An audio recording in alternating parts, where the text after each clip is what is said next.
Hi, everyone, and welcome to the Thrive Co-Living podcast and YouTube broadcast. Thrive Co-Living is a new concept in creative community building. Sustainable, multicultural, multi-generational, and inclusive, Thrive Co-Living communities are built from repurposed big box stores or other suitable buildings. In this series, myself, Jennifer Hooper, and Thrive founder, Mark Stein, will weave together the tapestry that makes up the physical and spiritual components of this new concept in community living. Now on with the show.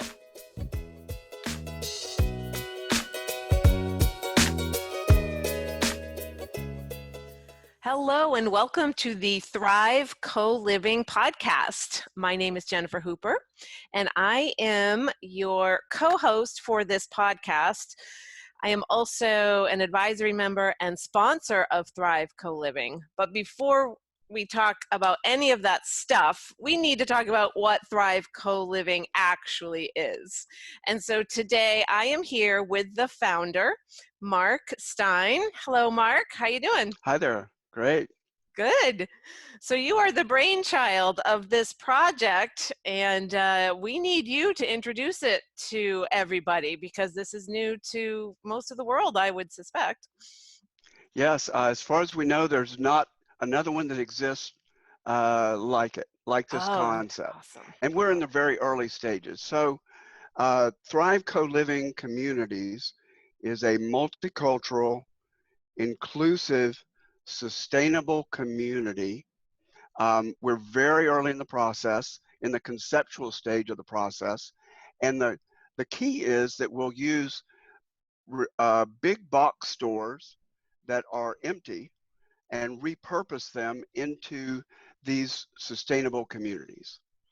I think that's phenomenal. And I love that repurposing component. That's really the draw for me to have an interest in this project because I think it is just such a valuable usage of property like that, especially if it's sitting there empty.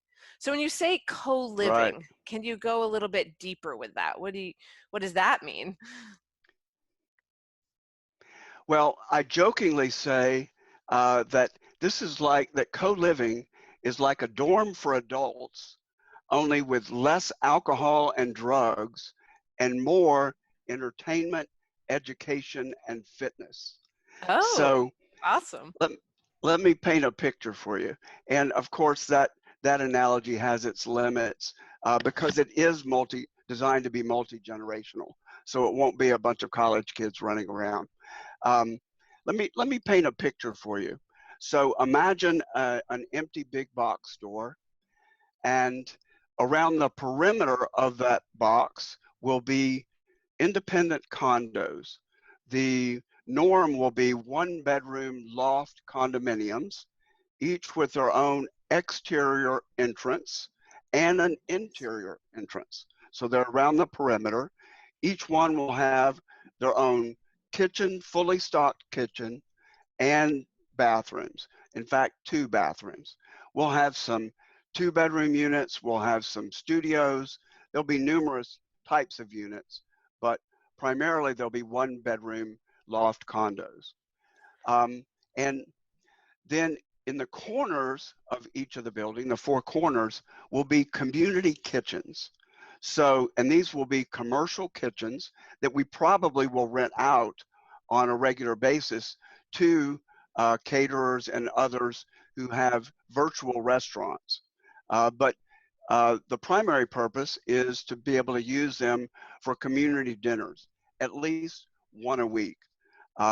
And each of these kitchens will support the people that are in that quadrant. Oh, So nice.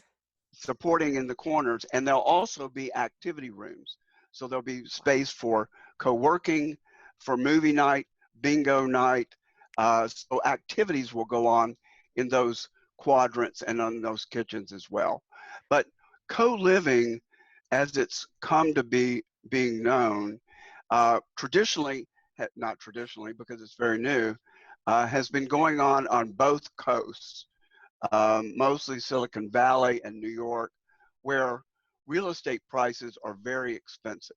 So traditionally co-living has been you rent out a room and everything else is common space. The kitchen, the living area, even the bathrooms are shared.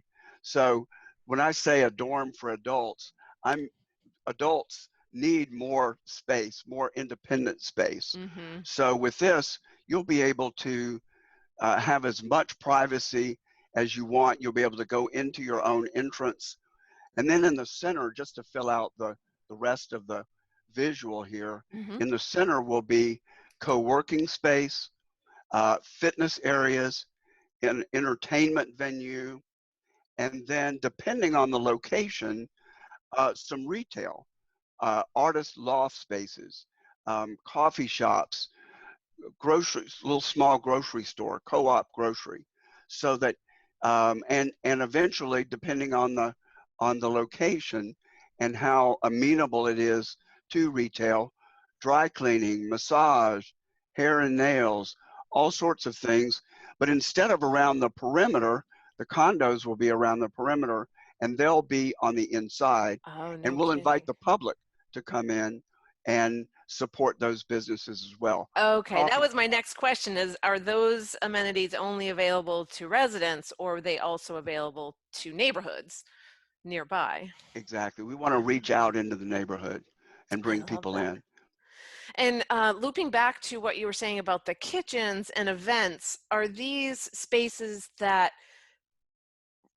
people rent out and throw their own parties or their own events, or are these events organized by the Thrive co-living community at large? They'll be organized by the community, and for the most part, those spaces will be community spaces. But I really don't see any reason if it's not being used, then it could be rented out, or the interior spaces, the entertainment spaces. Yeah. But I envision that that'll be a place that people will want to hang out and watch videos together and play games together. Although there'll be plenty of space in the middle to do it. One design that we've been looking at is to carve out a park-like space in the middle of it. And if people go to the website, they'll see a diagram of that where there's green space in the middle with ping pong tables and the beanbag toss and all sorts of things to do in the middle, Oh, I love and either totally enclosed that. with Mm-hmm. glass so that you can see out, a greenhouse like space, or maybe open, just depending on where these are located. Oh, wow. That sounds amazing. I remember the first time I heard about this project. I'm like, sign me up. I'm ready. I'll move in. And So I think your mom, multi-generational, you're saying any age from a young adult to retired and everything in the middle. correct. I I love think artists will be really drawn to this. I that. think Mm-hmm. certainly baby boomers will be interested. And, this sort of mirrors something going on in senior communities. It's called lifestyle communities. But we definitely want to have it multi-generational, have young families with kids, I love um, that. and have that benefit. It's one of the things that we've lost over the past several generations. It used to be that multiple generations lived under the same roof. Mm-hmm. And I think now during this COVID period, we're seeing some of that come back, where some people are sheltering together and multi-generational. Yeah, But we want to definitely. have the wisdom of the older folks and the vitality of the younger ones, and everybody together. Yeah, I feel like this model just offers so much vibrancy for anyone at any age. The older population really getting energized by young people and children, and the younger people really benefiting from the wisdom of more experienced people. They have more Right. life experience. So And where did, oh, go older ahead. people are younger now. Now it may be because Absolutely. I'm older and I think Yeah, that, but I'm agreeing. I'm right there with you. So tell me, where did this idea come from? How did you say, oh, an old Walmart store is where I want to build a community. Yeah, good point. Um, so I've always been, as a baby boomer, I've always been, and a progressive one, I've always been into building community. And in fact, I live on a farm, or I have a farm in southern Indiana, outside of Louisville, Kentucky, and I have farm partners, and we've shared 30 acres of land for the past 40 years. Oh, We no each have our kidding. own residents, Wow. but they're my farm partners, Hmm. um, and in a sense, family. So I've always been inclined towards this and cooperation. So in the last year and a half, I began to intentionally build part of my marketing practice. That's what I do for work in the St. Petersburg, Florida area. And I looked around to see if there was anything that was beyond an Airbnb where I could have a little more of a sense of community, um, and didn't see anything. There are a couple of things. There was one place down in the Miami area, but other than co-working, there wasn't anything that I could find. Um, but I actually have been following the model of co-living, certainly co-working spaces. In Bali, there are a lot of co-living facilities, Oh, no kidding. and they're hotel types of things, but a lot of tech nomads, and this is what I consider myself. I Hmm. can work from anywhere. Um, a lot of tech nomads will go to Bali and spend a year. There are some of these facilities in the mountains, and there's some on the coast. So, and they'll switch between them. So, I was influenced by that, and then I saw an article in the New York Times about big box stores that were empty. And Hmm. typically, when a Walmart uh, leaves when they open up a super center, they orphan a regular Walmart, and usually they're within a couple of miles of each other. So, and Yeah, they I've seen that. oftentimes Hmm. they sit empty. Now, we are seeing some repurposing of them, as well as shopping malls, um, and with lots of different things, libraries, and the more have developed this project, the more things have come to me. Hmm. Um, but I felt like, just like you said, that this is wasted space, and a lot of times they're a blight on the community. They sit empty for years. This Absolutely. one that we're looking at down in St. Pete has been empty for 4 years. Wow. It's a great location for this. It's a terrible retail location, um, but it's been empty for 4 years, 5 years now, and Walmart keeps it fully air conditioned in St. Pete year round. That's got to So be it's an tens expense of as thousands of well. dollars a Yeah. year.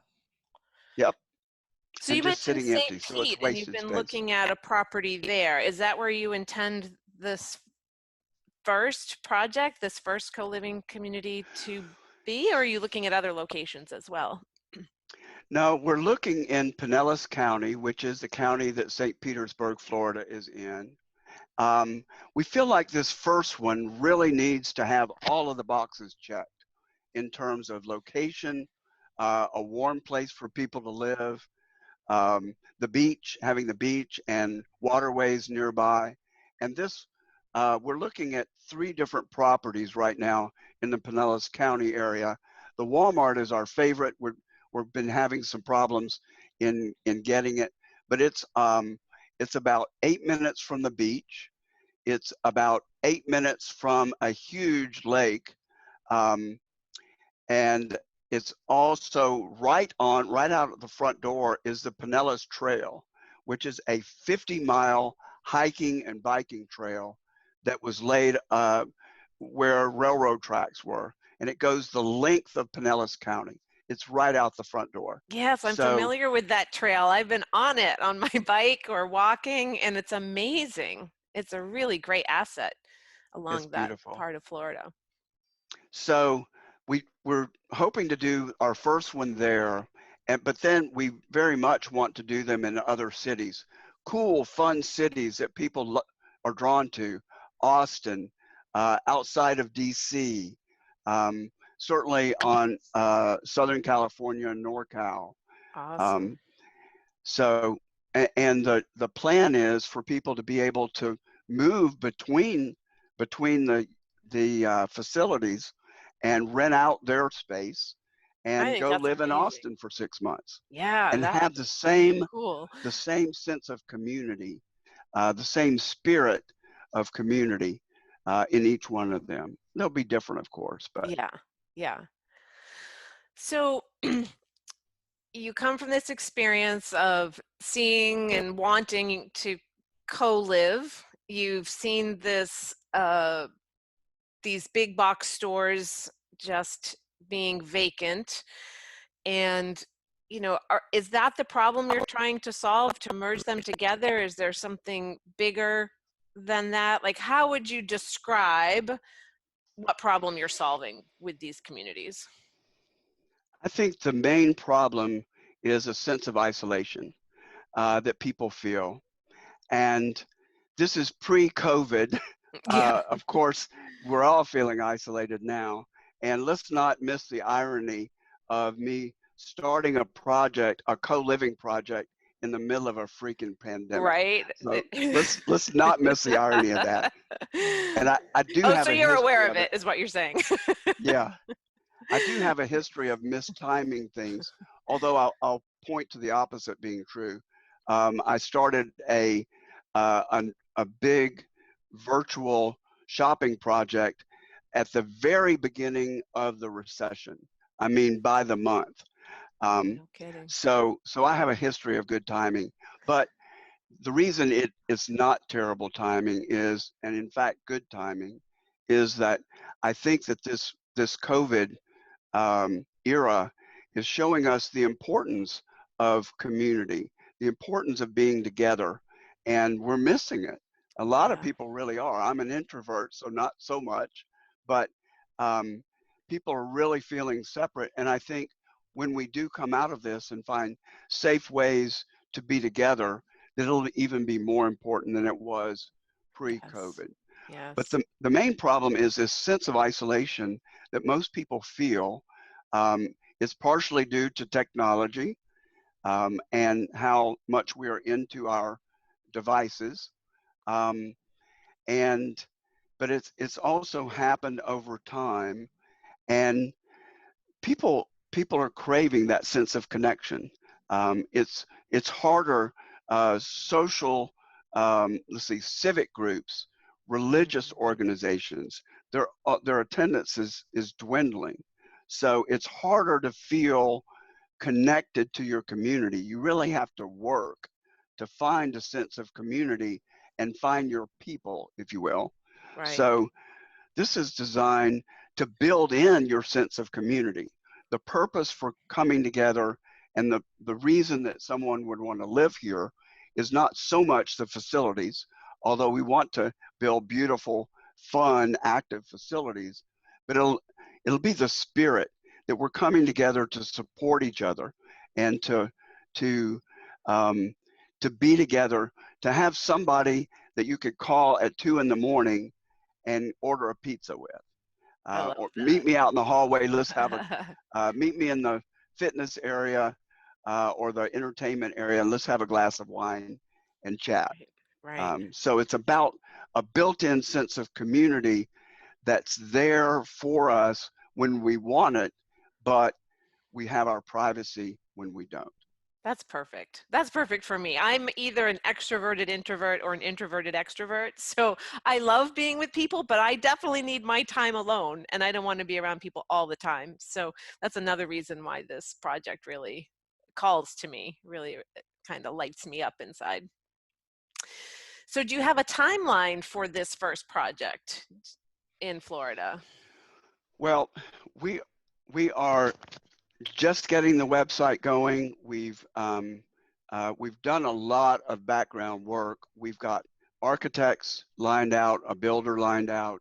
Um, the first step that we need to take is to develop all of the what's called the programming, which is everything involved in the project, and some initial drawings, not architectural drawings yet, but it's called the program. So we need to develop that, and we've got an architect chosen that we'd like to work with on that. And then simultaneously, we'll build support for the concept. And we haven't talked about it, but the structure of each of the facilities will be a limited equity co-op. Now, people in Florida are not that familiar with co-ops. In fact, it's mostly up in New York where you see co-ops. But a co-op is different from a condo in that you don't buy the actual footprint of your unit. You buy shares in the entire project. So everybody, all the owners are owners of the entire project. And for your shares, you get to live in a piece of real estate. And they can be different sizes, different configurations. So, but you don't actually own it. And the reason for that is that it's very consistent with building community. And so that we're all taking care of the entire facility and looking out for each other. Limited equity co-ops there's a cap on what you can sell it for. You'll get your money out of it and you'll get a little more, but the equity is, you can't sell it for market rates. And the reason is that we want to keep it affordable so that it's not escalating like buildings and condos usually keep escalating. Right. So we don't want to limit who can afford to be in there. So it makes some of them availability more widespread to more people. Right. Fantastic. And we want to do some affordable units. We may have some sponsors that will be willing to rent out their units part of the year and have it available at cost for lower income people. We want to have a multicultural mix of people. Wow, I love that. So let's see, did I answer your question? Where are we? Let's see. We were talking about what problem you were solving, then we were talking about, I don't know. Yeah, no, I know. So once we need to promote it and find people who want to live in this environment.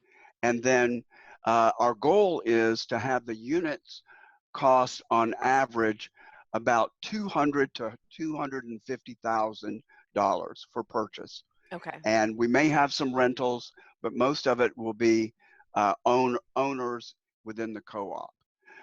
So we feel like that's a price point that many people can afford. And remember, they're not just buying their units, they get a share of the entire, they are part owners of the entire complex. Wow, that's fantastic. I love that. So that will come next. And timeline, that was your original question.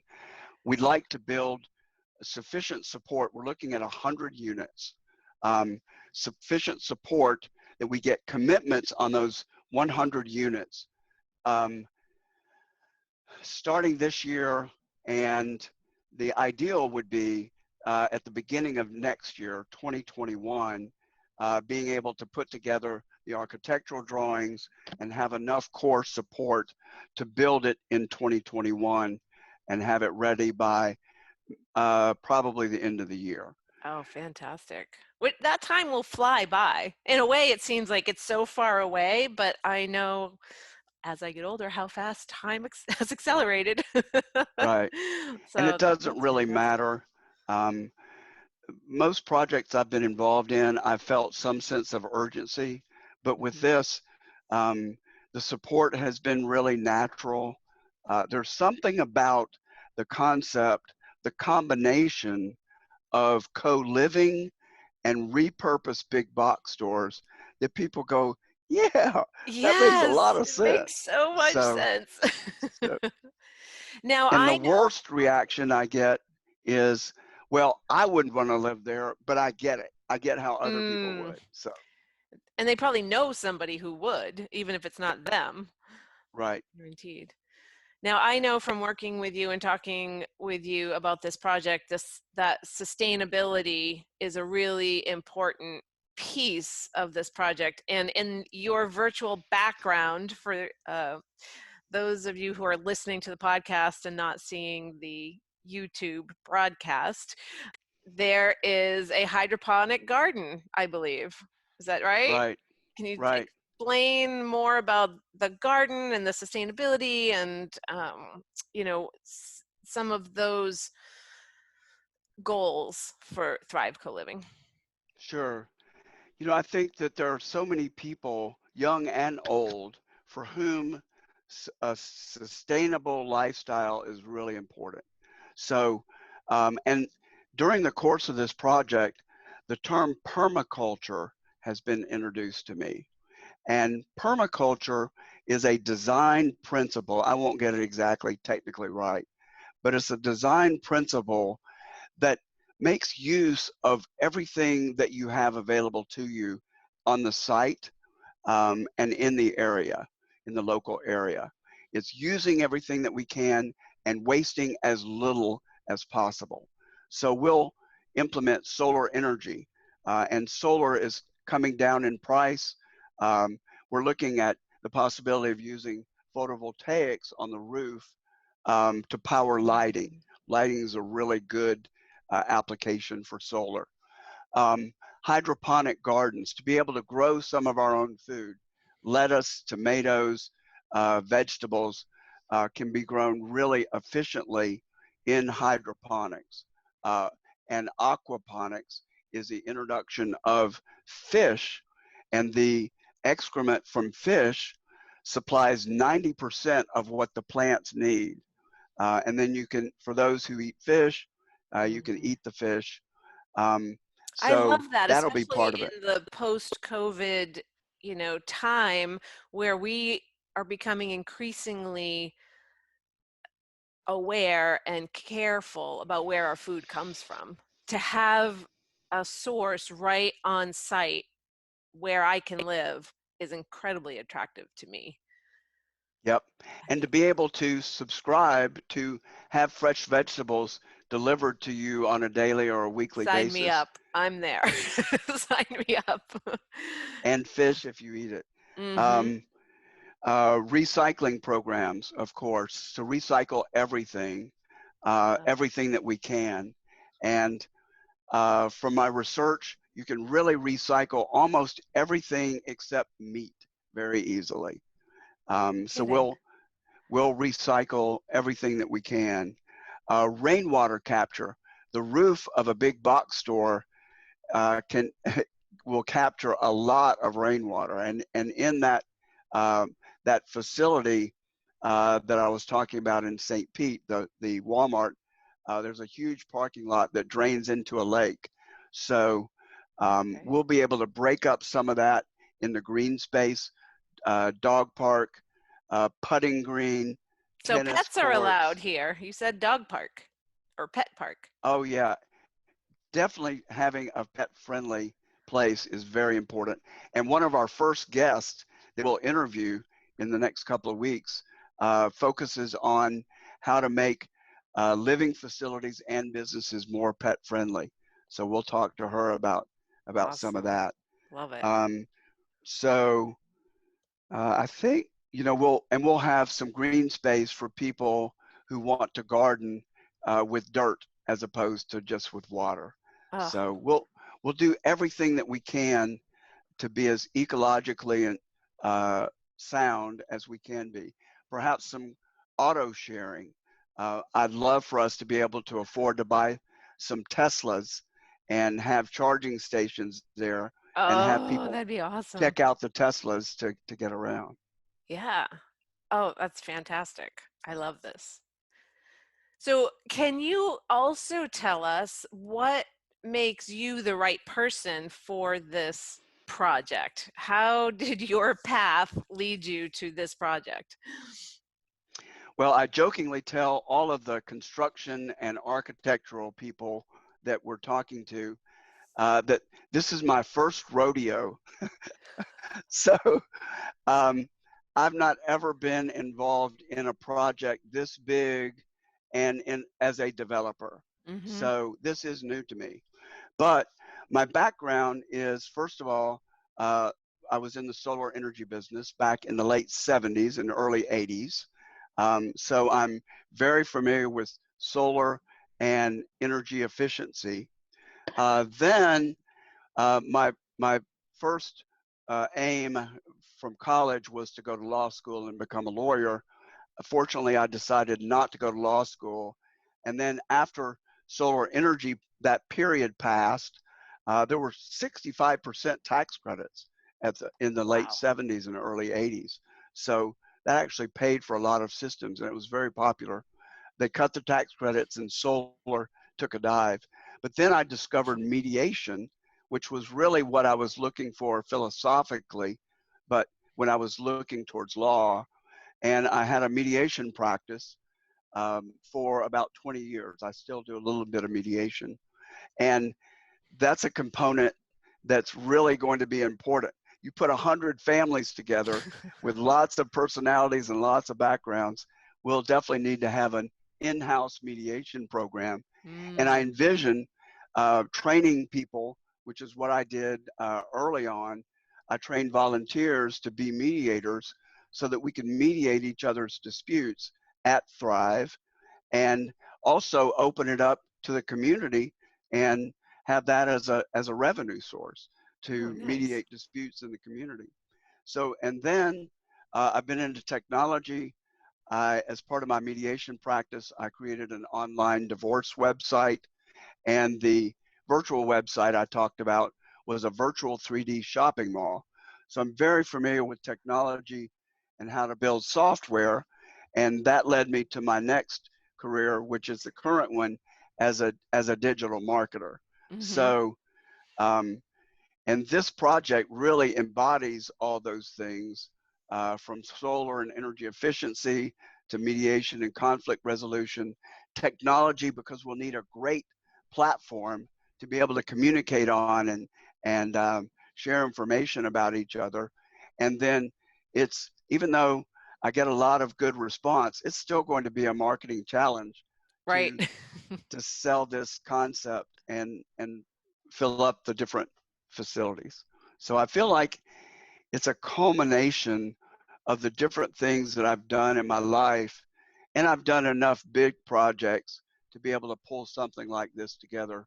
I've directed some shows, theater, and Wow. produced a musical. So I've done enough big projects that I know how to organize these things and make them happen. That's amazing. All of those experiences have led you to this moment in time for this project. I love it. Well, I It think feels this, like it. yeah. Okay, so you just switched your background again to some solar panels. I love it. Where I live, we actually have solar panels on our garage, which is great. And Cool. um, I believe in that very much. So, is there any are there any final words or anything else that you would like to share on this first episode? And before you give your answer, you had alluded to something about the next episodes. And in future episodes, you and I are both going to be co-hosts. You will not be the guest. You will be asking the questions as well. And so there's a lot more down the pipeline or down the pike, however that expression goes. But for Yeah, now, we're going to be inviting people that focus on these, that are experts or are experienced with these different aspects that we want to involve, from pets to solar to hydroponics, and learn more and educate our audience about what we're all about, and build towards it. I love it. I know there's so much that I'm going to learn in interviewing people alongside with you, so I'm really excited. I'm looking forward to that. If people want to learn more about this project right now, today, how could they do that? Well, they can go to our website, Thrive Co-Living Communities, plural, communities.org, thrivecolivingcommunities.org, and they'll be able to find us on Facebook, Twitter, all of the typical social media outlets, and on Apple iTunes and Google Play, and some other outlets for the podcast as well. And then YouTube, which is probably how people are seeing us now. Yeah. We didn't mention that this is a nonprofit organization. This is not a for-profit endeavor. Anything Correct. you want to add to that? Just that the structure is that each of the individual communities will be independent condos and co-ops, and overarching all of this is this not-for-profit Thrive Co-Living Communities, Inc., which will offer support and development and initial seed money for co-living communities all over the country. So, Love it. and technical support. I love it. All right. Well, I think this might be a wrap for our first episode. What do you think? I think so. And thanks so All much right. for hosting and asking the questions. Yeah, it's been my pleasure. It's been a lot of fun, and I know we will be back soon. All Take right. care.